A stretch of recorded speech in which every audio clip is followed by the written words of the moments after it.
Hey guys, welcome to another Jamaican Tales video, a Jamaican living in Germany. This is part 2 of my talk with my good friend Sayeed on his first trip to Europe, and in this video we talked about the culture shocks, the things that shocked the life out of his Jamaican brain. It was an interesting experience to talk to him and reliving some of these very culture shocks that I had in the past, and I must say also that I still have today. So stick around and hear what he had to say. Hey, Jamaica!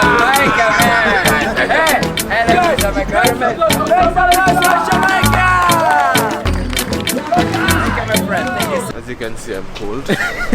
I don't understand why.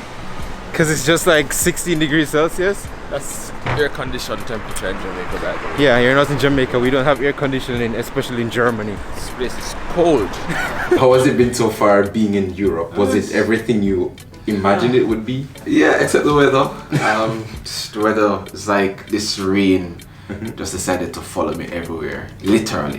The place got better weather as soon as I left. Happened in Germany, rained. There's some sun! Oh, the sun is actually here now. Yes, there's finally sun. When I left Germany, sun shines. Went to Paris, rained. Left Paris, sunshine. Same thing happened in Belgium, remember?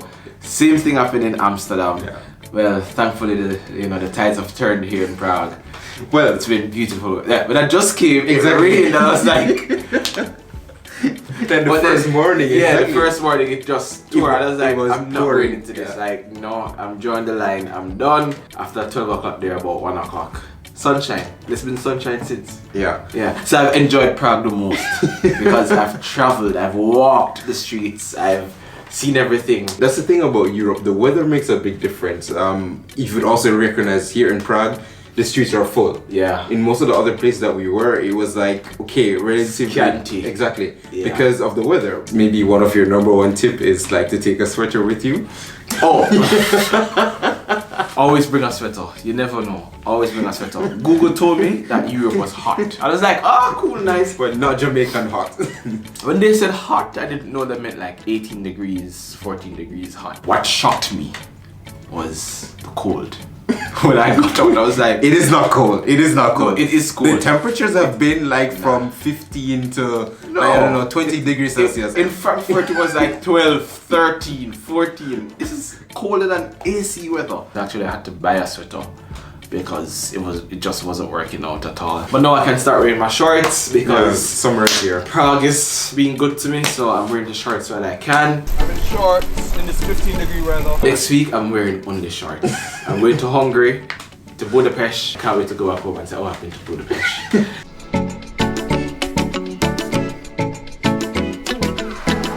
First culture shocks that you experienced in Europe? Bro, everybody was making out. Okay. I was in the airport and I started to got jealous. I'm like, why did Oshando not bring anyone to greet me? No, like literally, everybody was just kissing. PDA in Europe is a major thing. Everybody was walking. It's a public display of affection. Yeah, everybody is hugging up, walking. I'm like, people hug and walk. You mentioned about walking around, a lot of people just walking to see the attractions and stuff. And let's generalize it a bit with transportation in Europe. What has been your experience in that regard? What are some of the things that stands out in your mind? Well, how easy it is to take the train. Like in Jamaica, public transportation is a disdain. Like you don't want to take it. It's never on time, it's slow, it's packed, it's stuck in traffic. All the worst things you can think of. You're taking the train and you're like, it doesn't feel as a hassle as I thought it would be. You know, actually I was traveling with a big suitcase and a smaller one and a bag on my back. And it was like just hopping on one train, hopping to the other, 5 minutes walk, destinations there. That was really smooth. I liked that actually. Wow! Den Haag, Netherlands. This is a city of law. This is a legal district. The Hague has the International Criminal Court, the International Court of Justice. I'm going from one country to the next and I don't even know when I'm in the next country. Yeah, that's... You know, like, I have to be asking like, are we there yet? Like, have you crossed the border? Or checking the map to say, oh, yeah, we're on the border now. Yeah, I find that pretty cool, you know. So I've been to like 4 countries, 5 countries now. It's just been seamless transportation. It could be one whole big country and I'm just traveling to different parts. I'm just doing it because who comes to Paris and does that? You've been also to many other countries across Europe. I think you said like about 15 or so. Are those countries different from, let's say, Europe in general, and even the countries that you visited in Europe? The difference between my travels with Europe and everywhere else is that I've taken basically public transportation here. In the other countries, it's Uber, you know, getting a ride or a lift from somebody. Here, it's been total public transportation. With other places as well, you just kind of know, okay, I want to go there, I'm going to Uber there. So you still get to see the attractions and stuff, but you not really walk and talk to people and, you know, stand up at attraction and like, hey, what's that, you know? And again, basically doing some of it by myself. That's been major as well. Like that mania. This European guy. By the way, also, I cycled through Europe. You've become a real European, actually. Like, I should get a European passport. Bro, where's my EU passport? You deserve it. Where? Where is it? All the criteria have been fulfilled yet now. Okay, that's all it takes. Okay. Yes, I should. Well, then again, I'm not taking this further at all.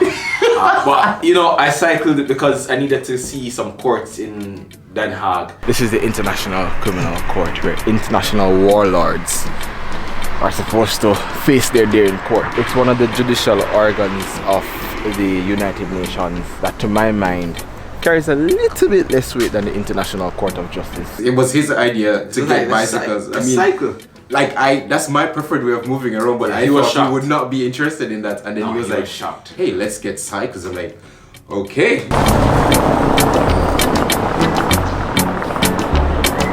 Walking on the streets, like, I mean, I know they say beware for pickpockets, like in Amsterdam. Yeah, that's true, yeah. Something they're saying, you know, please beware of pickpockets. But I don't think anybody is crazy enough to try and pick a black man's pocket. Oh, again. I don't think they are. It's a funny story. I was walking in Amsterdam like 2-3 o'clock in the night. I saw a man smoking and walking towards me. I'm just look for him and walk to come and I said, well, you must know you're off for So this is Jamaican. Yeah. Okay. And he's like, hey bud, and I'm like, wow, go on. I had to turn up my guard because back home, if it's that time of night and there's one you know, anything can happen. So that was a major shock actually. I was walking about 2-3 o'clock in the mornings by myself, and I mean, my guard is up because of where I'm from, and then I realized, hey, but everybody's just walking. 2 o'clock in the morning, the streets were jam-packed. There was no specific event or anything. No. Wow, if only we could have this nightlife in Jamaica. So it's really showed me, you know, that, yeah, back home we're living in some deep fear. Really. Living in Germany, I've recognized that I've become very, very careful. Oh yes, you have been. You have been. You have been. Especially and with we have to hostel. talk about that hostel. Because I was losing it. And so at the hostel, of course, it's a room with multiple beds, so it's like bunk beds, and then you're sharing this with I was a never bunch doing of that by strangers. myself. I couldn't sleep if somebody else wasn't there. But it's a fun experience. You meet, No, you know, new people and no, like all in my mind is, when am I gonna try and take from me in my sleep, or gonna try and kill me in my sleep? I'm sorry. Guard has to be up, you know. And I think that's also the difference right here. You're living in Jamaica, and of course I was living there like most of my life. And I came to this country, and it's the opposite, where okay, you don't need to worry about all of these things. I mean, walking on the street at night, midnight, whatever time, it's fine, it's normal. And then because of this mentality that I have now, when I go to other places, then I have the same attitude, and then I have to remember, oh Oshando, wait a minute, you're not in Germany, you're not in Europe. It really is just a relief, and it's just your mind is just free. So, first, So we put the MacBooks, my iPad, in this locker, and when we were on the road, he's like, oh, here's the padlock.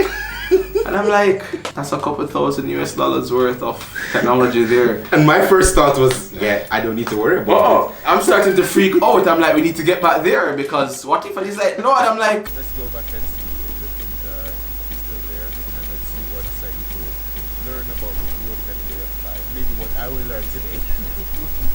Don't learn anything. I don't want to say for you to learn. I'm sorry. You're not gonna learn today. That would be a very expensive lesson, actually. when we got back there though, like that's the first thing I had to check, and it was actually there, like untouched.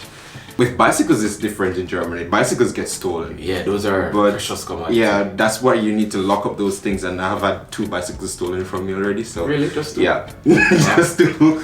Even though I leave my laptops like on the desk in the library and stuff, but yeah, hot commodity here. So there you have it. Those are the culture shocks he experienced. I must confess, those are even some of the culture shocks I still experience, even though I've been living on this continent for almost 7 years. In part 3, we talk about food. That video is just all about food. So look out for that video, and thank you guys so much for watching the video, and see you in the next Jamaican Tales video.